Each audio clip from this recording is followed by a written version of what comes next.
my pleasure to introduce our first reader, Colleen Alles. Colleen is a native Michigander and an award-winning writer who lives in Grand Rapids. She's a former librarian and teacher who earned her BA in English from MSU and her MLS from Wayne State. She's the author of 2 novels, Skinny Vanilla Crisis, published in 2020, and Master of Arts, published in 2022. Her 3rd novel, The Hound of Thornfield High, a retelling of Jane Eyre, is scheduled for release in December 2024. And it sounds like it'll be a fun read. Colleen is also the author of a full-length poetry collection, After the 8 Ball, published in 2022, and 4 poetry chapbooks. Her writing has appeared in Third Wednesday, Red Cedar Review, Tar River Review, and other publications. Colleen's fiction was also longlisted for the Fugere, I'm not sure if I'm saying that right, book prize for finely crafted novellas. In addition to writing, Colleen Alles is the poetry editor of the Lakeshore Review and is contributing editor for short fiction at Barron magazine. She is currently pursuing an MFA in poetry at Spalding University, has young children and a dog, and likes to run. You can find her online at www.colleenalles.com. Please give a warm welcome to the talented and busy Colleen Alles. Thank you, Lissa. If it helps, I also don't know how to pronounce the name of that long-listed opportunity, and I definitely did not win, so it's moot now. But it's nice to when you I'm sure many of you here tonight are writers, and so most of your work meets a lot of rejection, and so any kind of nod or any editor telling you that they like it, even if they reject it, they say they like it, it feels good, or to just get any kind of nod that you're onto something and you're on the right track for something is really nice. So so thank you for that introduction. I'm happy to be here with all of you tonight. And as Lissa said, I'm a poet, but my heart also beats for fiction. I feel like I work in both genres, and I think one thing that might stand out about my poems that I'll share tonight is that some of them are highly narrative poems. I'm working on trying to branch out into more figurative and imaginative language because I do tend to be more of a narrative storyteller in my work. But I'm happy to share from the book and really excited to be part of the MFA program at Spalding and to have some friends here tonight too from my poetry class. So thank you. And my mom's here. So you said, are we ready to get ready? Yeah, my mom's here, so we can start. So this is, I have a few chapbooks of poetry. This is my only, my full-length collection that debuted in March of 2022 after the 8 Ball. So it might look backward, but I just wanted to show you kind of the cool cover design. This book was a project with Cornerstone Press, which is part of University of Wisconsin-Stevens Point. I mentioned them specifically to this group because if you're a Midwestern author, I definitely recommend checking them out and considering submitting to them. They aim to highlight the voices of Midwestern writers, which luckily for me, being a native Michigander, it's firm in my identity to feel that way about my voice. And so their Portage poetry series is what this book is part of, but they also have short fiction and nonfiction series as well. So check them out if you're interested in or trying to home a manuscript. They were wonderful to work with. They're a student-run press. And so my manuscript was in great hands with the student-led team. They did all of the editing, like really, really good line edits, like multiple students suggesting changes. I really appreciated that. They handled the interior layout and they just did a great job. And I love the cover. So definitely check them out if you're interested. But to back up a little bit, this book, if you put together a full-length collection, what I didn't know when I started, which is that it was harder than I thought it was going to be, and it took longer than I thought it was going to take. I had a few chapbooks published, and then I knew the next challenge was to put together a full-length collection. And that took me a long time and a few different titles. But I think it was in 2021, I had this idea, what connects these poems? I have all these poems. What connects these poems? And I thought that maybe all of these poems are asking questions. And then I thought about the 8-ball, that you bring out and there's 20 answers and you shake it and you ask it your questions. And I thought about how fun it is that the 8-ball, some of the answers say definitively yes or no, but most of them are in the gray, right? They're murky. They're suggesting yes, they're suggesting no. And I thought, okay, I think I can do this. And so I took the poems and I decided what they were asking, or I decided what response they were getting to whatever it was they were asking, which might sound weird, but once I did that, I had these piles on my floor and it totally made sense to me. So I was really kind of happy to stumble along that idea. The problem I'm having now is I'm trying to put together my second length collection. And again, I have all these poems. I don't really know what connects them yet. So I joked with my friends, maybe we'll do 8-ball 2, more 8-ball, just like keep going. Like, can I just keep taking this theme? I don't really know what else to do, but we'll get there. So I'll read a handful of poems from these and kind of chat in between, but I'll also try to mention which section they come from because I think that's part of the fun of the book. I chose 6 of my favorite kind of answers from the 8-ball. So for example, outlook not so good, better not tell you now, you may rely on it, reply hazy, try again. So I'll try to mention which section that I read from. So I'll just open with a poem from the section Better Not Tell You Now.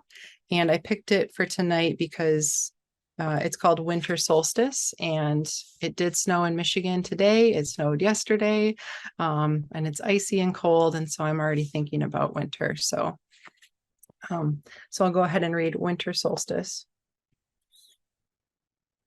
When you sent me for a long walk this afternoon, little did you know how the bare branches by the river would get me dreaming, that I'd miss your voice calling me in for tea.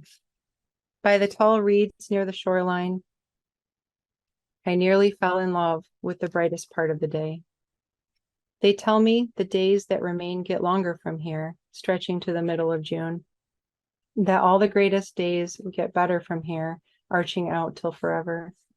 I bet I can keep on this path by the wild bushes, let the branches touch me when I'm listless, listen for your voice on the wind, promise everyone, the reeds will always thrush in restlessness, but I keep returning after every walk, a crumbling leaf between my fingers, a new tale to tell you about its falling. So another thing I tried to do putting together this collection was not only think about what questions these poems were looking to get answers to, I also tried to think about poems that talk to each other. I really like to have poems that I feel like are sitting, I say it, sitting next to each other on the bus kind of feeling, poems that feel like they have things to say to one another. So I'm going to read the next 2. And so they went into the same section. Let's see, I'm blanking on. They both went into My Sources Say No. So they're sitting in the same section. And I think in many ways, they're kind of in conversation with each other. So I'll read those 2 next. All right. Excuse me. Forgive my voice too. So this first one is called From a Seedling. From a Seedling. In my backyard, a sapling grows where an old tree once lived, and if I were better at identification, I would tell what kind, maple or elm, I don't know. For some reason, I never took interest in discerning one type of tree from another. I never too much cared, but I also was not one to shy away from rough bark. I can't say how many times my fingertips have given tacit praise to all the trees that will outlive me, or how fervently I apologized to the tree I agreed to see cut down. Yes, it was time. Yes, it was dead. Still, I held its thick trunk in my palms the night before men came with chainsaws, just to say, I am in awe of the long life you lived so close to me.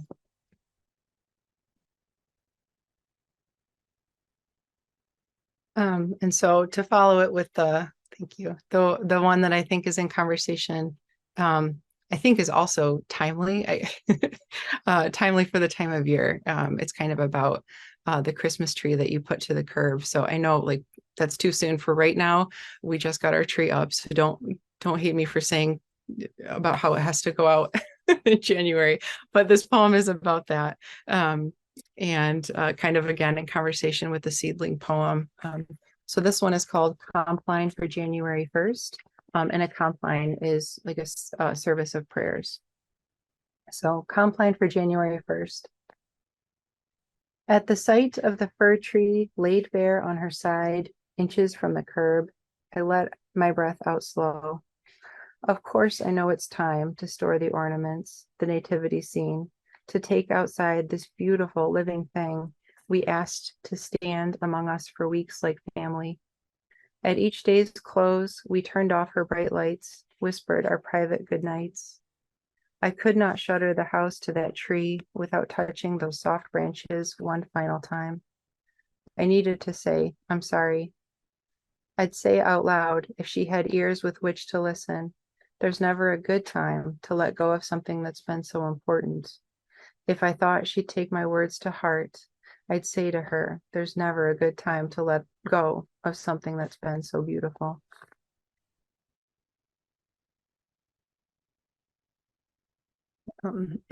Thanks. So, a lot of these poems, I was thinking in kind of making a selection tonight, I kind of thought, okay, a lot of these poems are about trees. A lot of them are about birds. I have two poems that are specifically about like my next door neighbor's house. And so it's kind of funny now to think many of these poems I did write in the pandemic in 2020. Some I had kind of from earlier that I was working to revise, but a lot of these poems were written during 2020 specifically. And this book isn't terribly old, but as I think about it, I'm already seeing kind of that a lot of these poems are more lonely and isolating. And I feel like I can tell they were written on my couch, during lockdown.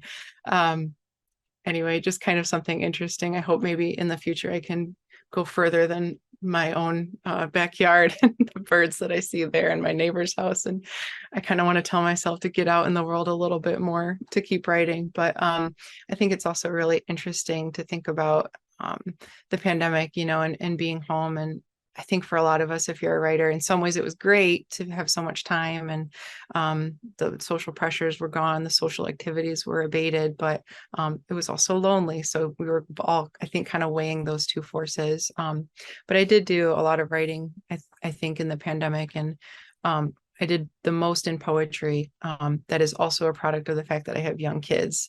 And the truth is, you just can't bang out a whole chapter of your novel, but you can write a good first draft of a poem on a piece of notebook paper, as I've learned. So I'll go ahead and move on. I have a poem that I actually want to read specifically for my MFA folks, Melanie and Katie. I thought about you all. We meet weekly on Zoom and we write together, and it's just a wonderful practice. And we looked at mirror poems a few weeks ago. And so I have a mirror poem in this book that I wrote about my son. And it's hard because it's like I want to show it to you. I know this is like an auditory experience, but with the mirror poem, you can see how the lines go and then they repeat themselves and they go as a mirror reflecting back. So I'll go ahead and read that one. This is from the section Reply Hazy, Try Again. And the title of it is We Use Skin. So it's kind of hard to say too. We use skin. The body keeps a record of everything. When I look at my son, I see the scar on his lip from when he fell one morning before dawn. I worried he wouldn't stop crying. Maybe he never will. Notice the scar that twists his smile, a permanent record. A permanent record that twists his smile. Notice the scar. Maybe he will never. I worried he wouldn't stop crying one morning before dawn. On his lip from where he fell, I see the scar. When I look at my son, a record of everything the body keeps. Okay, I'll just do a few more. I'm really worried that this next one is also about a tree. I'm pretty sure it is. Let's see. I'm gonna share, I'll stay in the same section. I'll share another one from Reply Hazy Try Again. So this one is called Flourish. I've been with the sugar maple all afternoon, the one who laid her roots by the river like there was no way she would allow a shallow embankment or the constant threat of oncoming waves to shy her away. I told her about the mountains I've been climbing lately, the ones who disguise themselves as hills. They aren't. I let her scarlet canopy calm me to the bone. Do you have all afternoon? I asked, and before I'm back home, telling everyone I touched your smooth bark to my skin for a time, I'd like to lay my head down, maybe leave the mountains at your feet, if you let me. Let's talk about the trees who never dare the shoreline. What if I'm bound for the orchard? What if I never find the strength, if I never get brave? Honey, I imagine she'd say, you'll do just fine. Take a rest from all your climbing. You'll land where you are meant to land and dig your roots in deep. Nothing stops a seed that's chosen where it's going. Never mind some pain. A wave is just some water till it's breaking.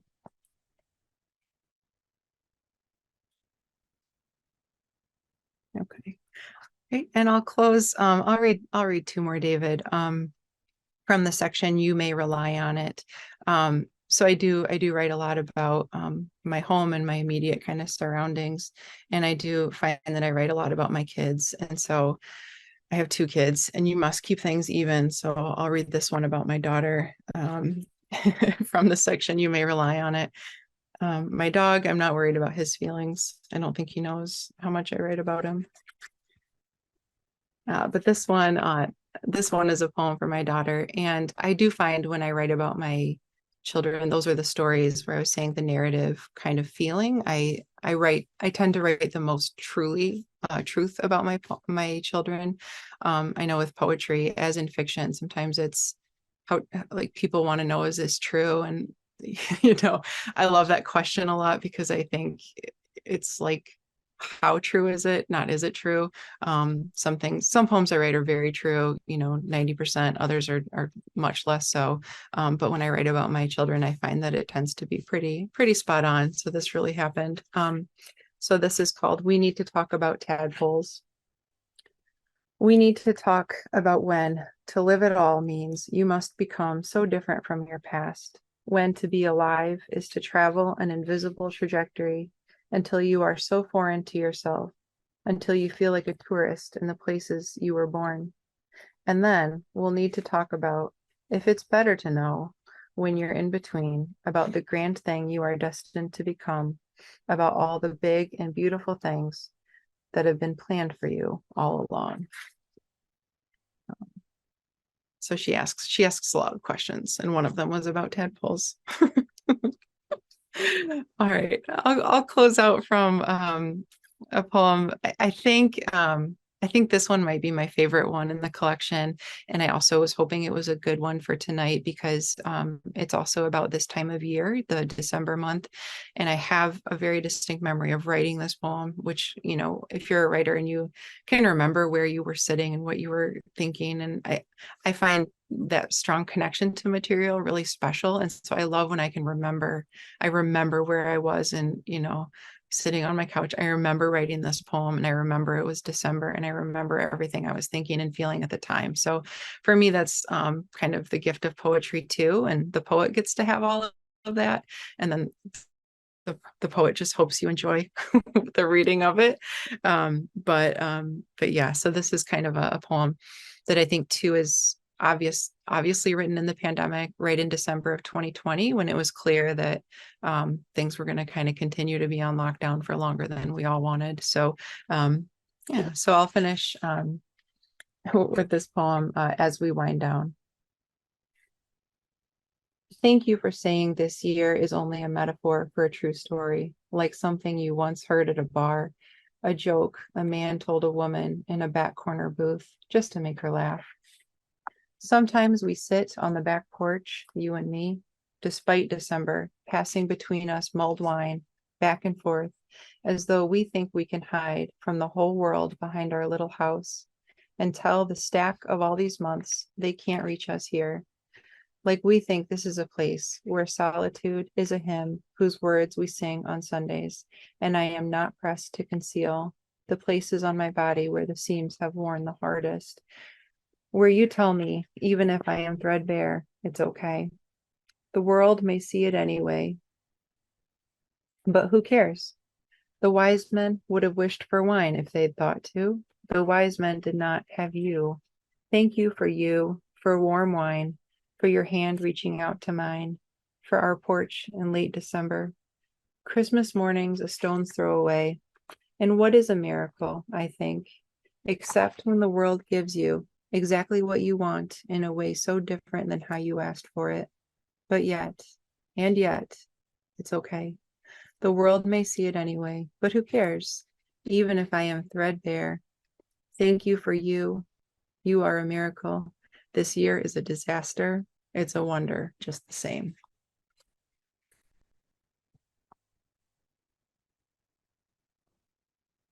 Yeah, thank you. Thank you all. So this is the book again, and please do check out Cornerstone Press if you're interested. I can't say enough nice things about that team and Dr. Ross over there. And then if you would like to learn more about my book, I'm easy to find online. My website is just my name, and I'm pretty sure there's a picture of my dog on there too. So